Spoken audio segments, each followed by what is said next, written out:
Hey, this is the national treasure, Nick Aldis, and you're listening to the All Night Long Wrestling Podcast. Hello, everybody, and welcome back to another edition of the All Night Long Wrestling Podcast. We are your hosts. He is a very defeated stallion. I'm the Enforcer. We are back with yet another edition, hot off the heels of a couple of good shows. This one, however, it's probably going to suck. Just giving you a heads up. Oh, you meant our shows were good? Is that what you meant? Yeah. Oh, okay.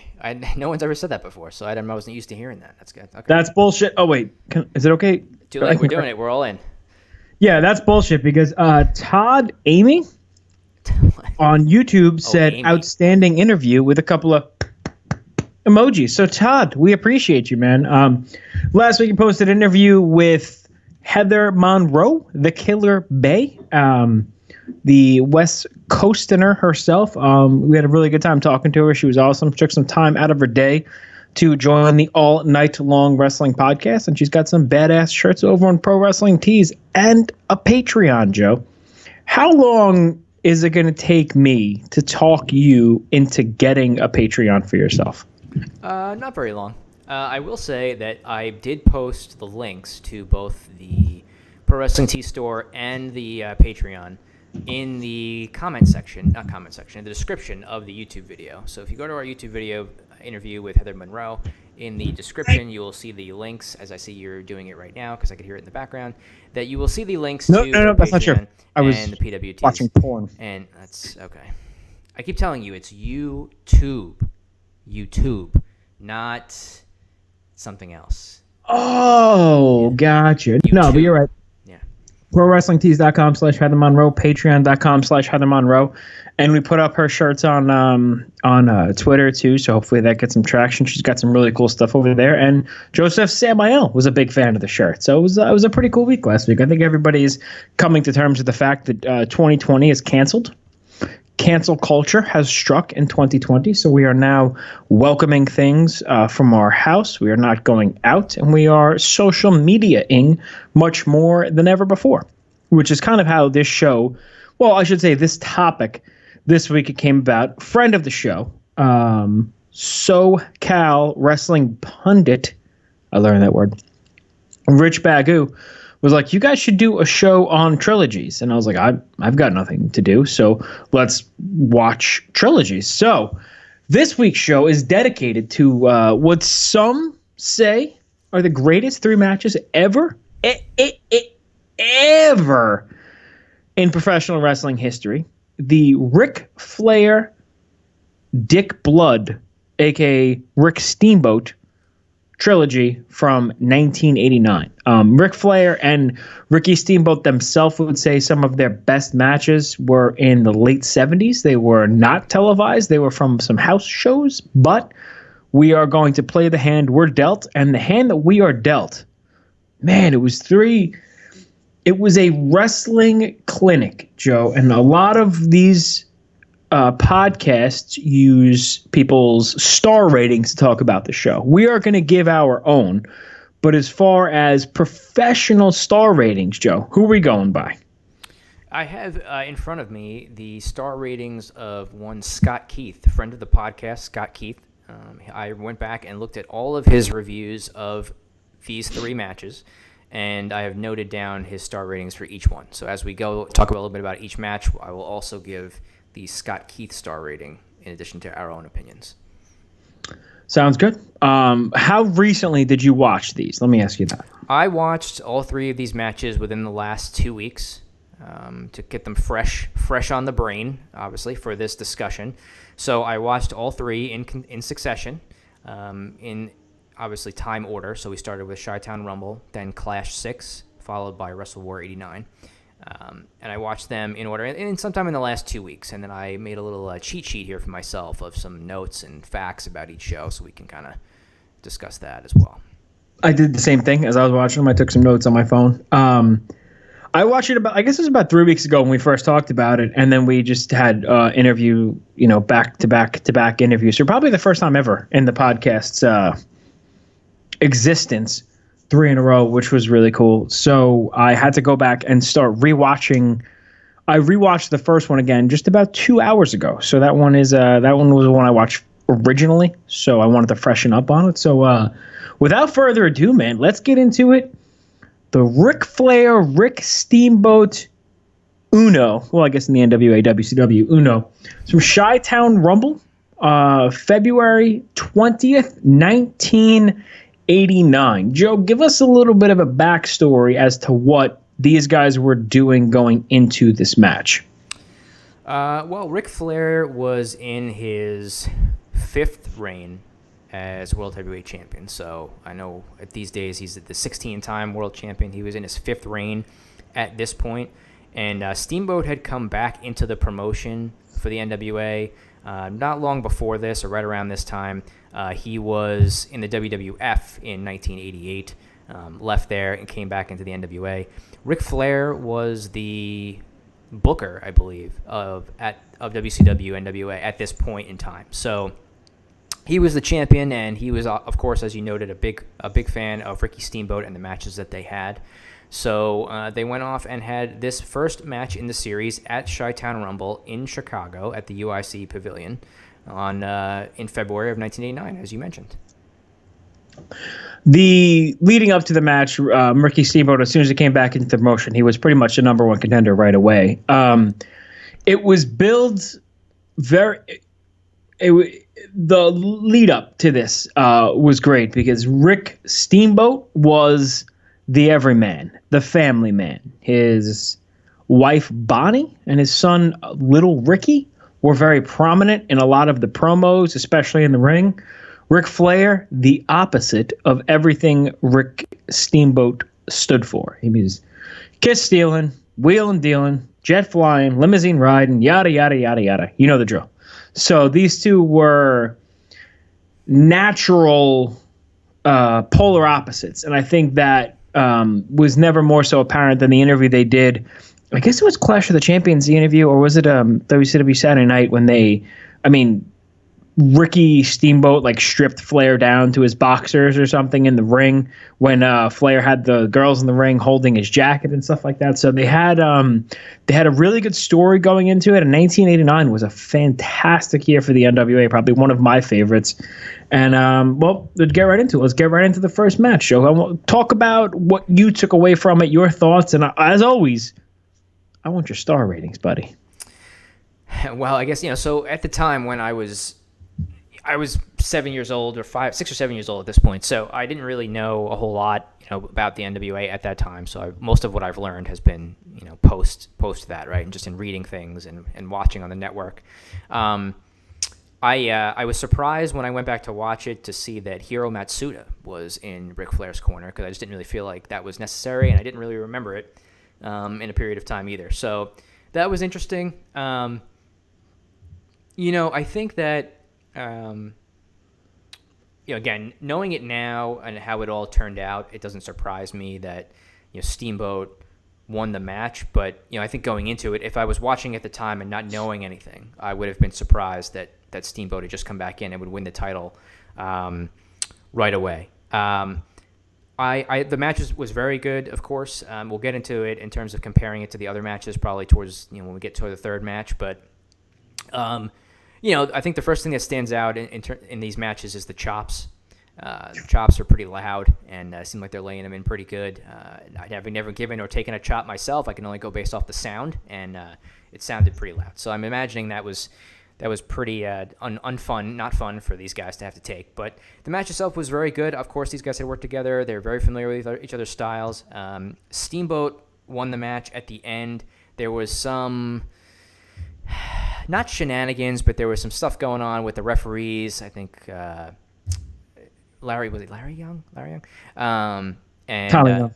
Tommy Young, excuse me. Tommy Young and Teddy Long, yes, who were the referees in this at the end. So they were maybe teasing a potential dusty finish of the title change, but that was not the case.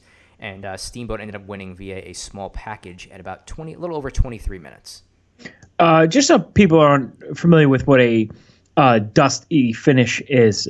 Tommy Young is notorious. At Starrcade 85, Dusty Rhodes beat Ric Flair. I believe it was with a cradle. Tommy Young had gotten bumped during the match, Tommy Young was on the outside.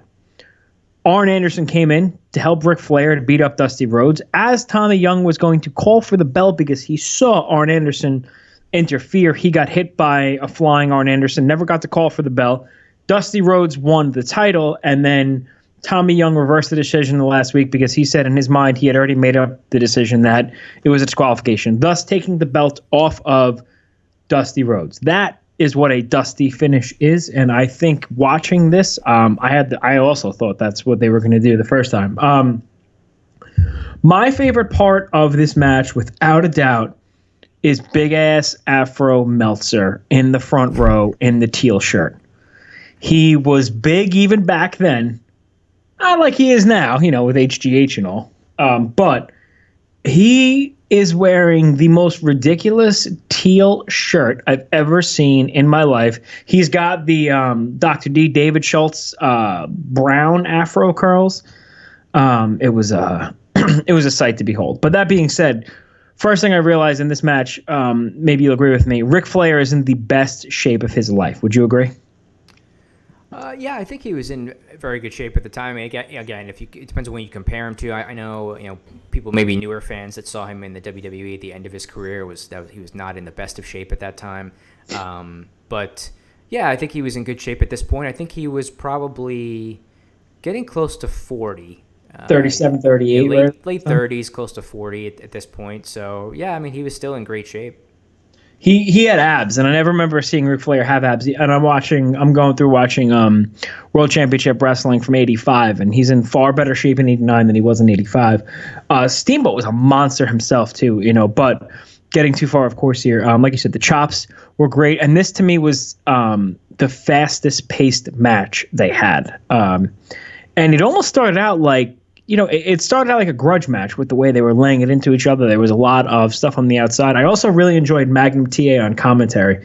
They worked the outside a lot. Like I said, it was very it was very smart booking. Also, what I liked was how Ric Flair had Steamboat in the figure four for a very long time towards the end of the match, and Flair kept reaching up to grab the ropes. Referee didn't see it. Finally, Tommy Young saw it, made Flair break the hold. Flair's cheating himself caused him to lose the match. I thought it was great psychology. For me, I go 5 stars, Joe. Interesting. Yeah, so I actually thought, and I guess we'll talk about it a little bit later, but I thought the third match was their best paced match of the 3, but I went 4 3/4 on this one. So, and I think it's part of that is because I'm comparing them to the others as we go along, but I went 4 3/4. Scott Keith, 5 stars. Went full Monty. So full 5 stars. Next up was the Flair Steamboat 2 out of 3 falls, a Clash of the Champions 6, the Ragin' Cajun. They ran the New Orleans Superdome. Yeah. The Superdome.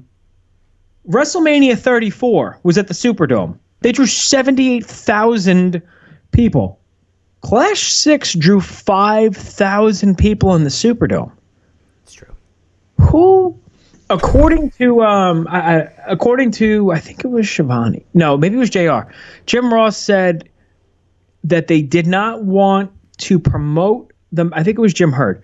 Jim Ross said Jim Herd did not want to promote the match because he was afraid if people saw Steamboat and Flair on TV, they would not go to the house shows because back then it was very much a house show business. Mm-hmm. That then led to some people getting fired at WCW. Joe, I'm pretty sure you and I could draw 5,000 people at the Superdome. Let's be honest. That's for doing what? I don't know. You should punch me in the face for an hour. 5,000 people would come to the Superdome to see that. This match was much more methodical. It was a much, much, much slower pace.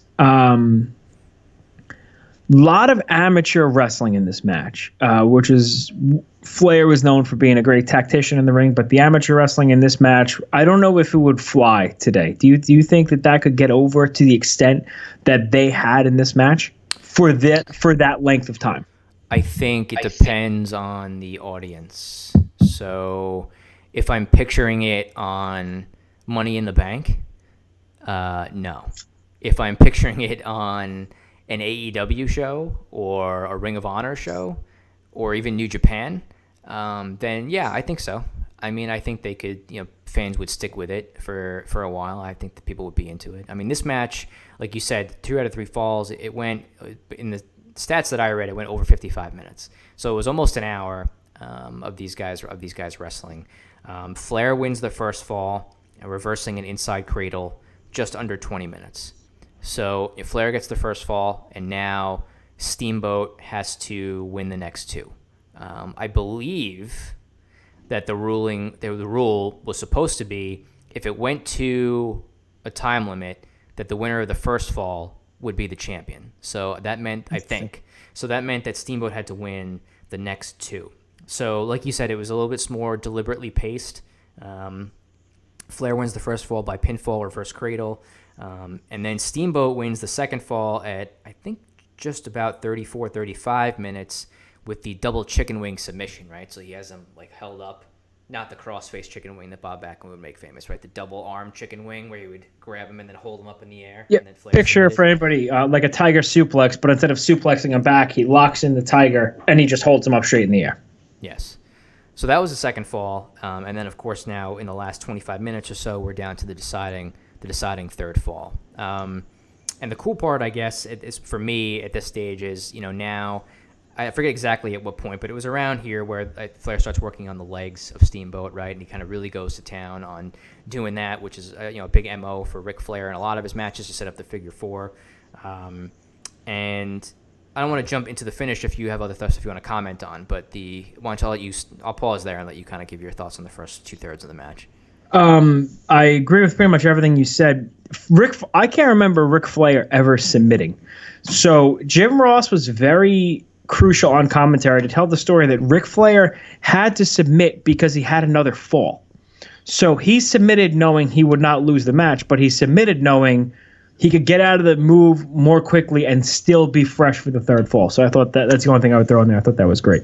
Yep. Yeah, absolutely. And so then that leads to the finish of the third fall, which is, so Steamboat has Flair up in the double chicken wing again, trying to get him to submit, and his knee buckles and gives out because of the leg work that Flair had been doing on him for the last 25, 30 minutes of the match. He falls backwards, so he has Flair kind of over him, and both of their shoulders are down. Referee counts, and Steamboat gets one of his shoulders up and is declared the winner. The replay shows that Flair's leg was underneath the rope, I think, or on top of or underneath the rope. It was underneath the rope, yeah. Underneath the rope, which referee did not see. So Steamboat was declared the winner, but after the match was over, in the post-match interview, they were talking with Steamboat and kind of showing him the replay, and it kind of led to setting up the third match in the series, which would happen at Wrestle War a little bit later on. In terms of the match overall itself, I generally like 2 out of 3 fall matches a lot, especially when you have really good wrestlers in it. Of course, the psychology, like we mentioned, the chops, all the different moves that they were doing on each other. I gave this one 4 3/4 as well. And I think, I thought that the matches got better in the series as they went along. That was my opinion. So I went 4 3/4 stars. Scott Keith, full 5 again. Once again, love the match. What's your 4 3/4? 4 3/4. Yeah, I also went 4 3/4. I like the first one a little bit better, but I will also say Terry Funk on commentary made this match feel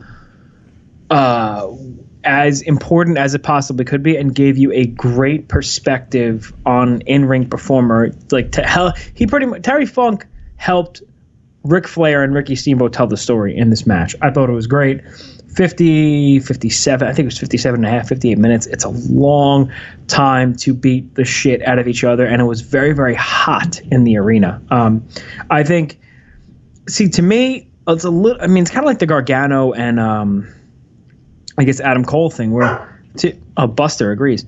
You would think 2 out of 3 falls would be the blow off or the third part of the trilogy, unless you're going to have dude, what the hell was the match Gargano and Cole had? It was 17 stages of death with you had something was on fire and you killed somebody in the end of it. That to me That's like the major blow off for. So the only thing I would say from this trilogy was you had regular match, 2 out of 3 falls, regular match. Although the third match did have the 3 judges at ringside, so I guess that was the angle. But they could have absolutely done an Iron Man match. I think that would have been the next logical step. But I loved it for what it was, and I think it ended the right way. And for the 412 people that were there, and we're on to the third one. Oh, I should mention, this went head to head with WrestleMania 5. So the NWA counter-programmed WrestleMania 5, just as Vince McMahon had done previously with Starrcade and I think it was Bunkhouse Stampede when he created Royal Rumble and put it on free TV. So there was a lot of gamesmanship between the two promoters at this point. Yes, you're right. So the final match in the series takes place at Wrestle War 89, which is in May 7th of 1989. This takes place in, Nashville, Tennessee, at the Auditorium. Similar crowd size on this one, a little over 5,000 fans. So this was as you mentioned, there's 3 judges here. It's Terry Funk, Pat O'Connor, Lou Thez, a.k.a. Lou Thez, I believe, as you like to refer to him as. I was just going to say Lou Thez. Lou Thez. At ringside for this to, judge it, I guess, if it went to a draw. This was my favorite match of the series, and I thought that they picked up the pace in this one. It was really kind of like a grudge match of grudge matches in the sense that I think Flair knew this was his last shot at the title here against Steamboat. If he didn't beat him here, he probably wasn't going to get a shot again for a while. They were doing all sorts of crazy stuff. I always remember the spot where Flair does a crossbody against Steamboat, and then they both tumble over the top rope to the floor. I remember it being like really wild, and it's interesting, I guess, also is that, going into this, as you mentioned earlier, kind of like the opposites of Steamboat being the family man, right, coming out with his wife and his son often, and Flair comes out with, 40 women down the aisle. He walked a pony to the ring, for God's sake. Who thought that was a good idea? Little Ricky was on a fucking pony. But at the end of the match, right, when it ends, which everybody knows, Flair ends up winning this match, of course, and winning the title back, his sixth world title. He ends up being a babyface when it's over with. And I think a lot of that is because of the quality of work and the high standard of the matches that these two guys were having, right? I think people already respected Flair, and he already had his fans out there just from being in the Horsemen and being who he was. But just the work that he was putting in and the efforts in these 3 matches. He ends up winning with an inside cradle after, again, Steamboat's leg collapses. He rolls into a cradle and pins him and wins his 6th world title. This one went just over a half an hour based off of what I saw. And it was my favorite match of the series. It really was, just because of the psychology, the history, the playing off previous matches, the tempo. This is a match that I went 5 stars on for me personally, and I thought it was the best of the series. I actually I went 4 3/4, the same I did the second one. I still have an affinity for the first one. I don't know why. It's the shortest of them. It's the one I've watched the most. I could rewatch it whenever. I'll have to give the third one a watch. I think, to me, I feel like the finish almost overshadows the match to an extent. I'm sure, not overshadows, but to me, that's what I take away from it, right? We can get into that. And as you mentioned, the post-match angle, yeah. I said 1989 was one of my favorite years for the NWA. So long story short, I think as soon as Flair takes the mic, Flair's style and profile, and he takes the mic after the match and he says, Ricky Steamboat is the greatest champion I've ever faced. Like, boom, the place erupts, and Flair is now the most over babyface in the company. Because like you said, it's tough to boo a guy who's such a great wrestler, right? And just continues to put on performance after performance. So what do? You turn this guy babyface in the ring, and then bam, you get him into one hell of an angle with Terry Funk. Terry Funk comes out. He was drunk Terry Funk, they used to call him in the Insane Clown Posse. What was that, Stranglemania, when he wrestled Mick Foley? Long story short. Funk wants to challenge Ric Flair, and Flair kind of brushes him off. He's like, Terry, listen, we have a ranking system now, yada, yada, yada. And Terry Funk's like, Rick, I'm sorry. You're right. I'm sorry. Boom. Heel turn, and he pile drives him on a table in May of 1989. The match was great, and then you have this hot angle. The crowd is stunned. The crowd is pissed. They could do no wrong in May of 89. And then this leads to eventually Flair teaming up with the hottest babyface, as they would say, sprinkling a little Hulk dust on him. You're sprinkling a little Ric Flair dust on Sting. It was great year. I can't wait to go back and watch some more of the stuff. But the story they told in the ring was great. They worked over Steamboat's leg, and they had a lot of callbacks to earlier ones. And Ric Flair, if you notice, he did not cheat during this match as he did in the first and second one, and he got a clean pinfall. I think that it was just so well put together. And Flair and Steamboat both tell you they called every match in the ring, dude. That's unbelievable. It's 30 minutes an hour. That's 2 hours of calling it in the ring. I can barely remember my name, Joe. Imagine being in the ring and be like, yeah. Flair had said he could just look at Steamboat and like move his eyes one way and they would know exactly what each other are thinking. I think, it was just flawless in the ring, and, one of, if not the greatest trilogy of all time. So in ranking for me, I had the first match, the third match tied with the second match, but edges it out just slightly. So, and you said Scott Keith gave this one 5 stars as well? He gave them all 5 stars. Yeah, he gave them all 5 stars. But yeah, no, you're right. So for me, I like the third match, followed by I liked them. They got better as they went along. So even though I gave the first 2 matches the same rating, I would go third match, second match, first match. I know you like the first match better, but anybody who watches this, feel free to give us your take on what match you like the best, and of the series and of the trilogy. But I think there's really no wrong answer to any match if anybody likes one better than the other. Unless you say they suck, and then your opinion means shit. Just gonna be honest with you. Bagu, we want to hear your opinion. Now, you know what? No, I'll save my question until we watch our next trilogy. What should our next trilogy be, Joe? Do you want to do Rock Austin? Do you want to do Omega Okada? You tell me on the air. What are we doing? On the air.